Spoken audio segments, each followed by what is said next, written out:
We're here on Stowe Lake in San Francisco, a beautiful place that its beauty makes you think of eternal things, of permanent things, of mystical things, of transcending things. It's designed to just lift our hearts. Yesterday I had a funeral for my friend Eric Hubert, and during the funeral I said to people, this is the last time we have a funeral for somebody who was part of the invasion of Normandy at World War II. He was an infantryman who came through across the English Channel 3 days after the first beachhead was established on Normandy, and he was given the Purple Heart for being wounded in the suburbs of Paris. He received injuries there.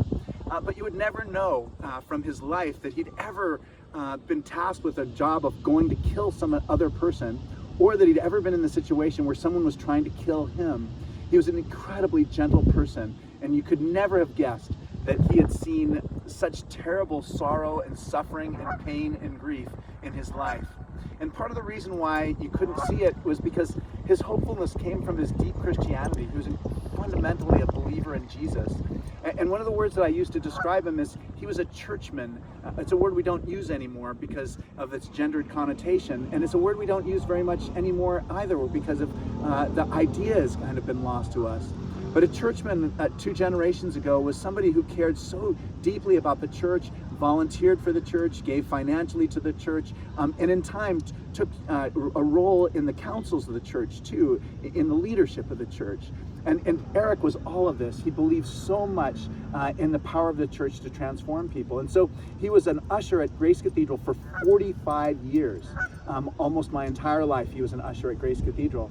And he was an incredible welcoming presence for people who came. He was so gentle and kind. And he's an example and a reminder for all of us that we make a difference. People will believe or not believe based on how we are as people and how we treat people and welcome them. He was also somebody who could get very grouchy about some things in the service, but it was partly because he cared so much about it being perfect. He wanted the cathedral worship to be inspiring to anybody who came, that it was the absolute best that we had to offer for God.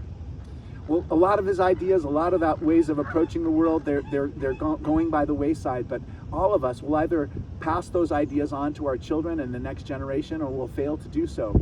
But the world will never look quite the way that it did during his lifetime. It's going to look different, and part of the way it's going to look different is according to what we do and how we act. My name is Malcolm Clemens Young. I'm the Dean of Grace Cathedral in San Francisco, California. Thanks for watching More Good News.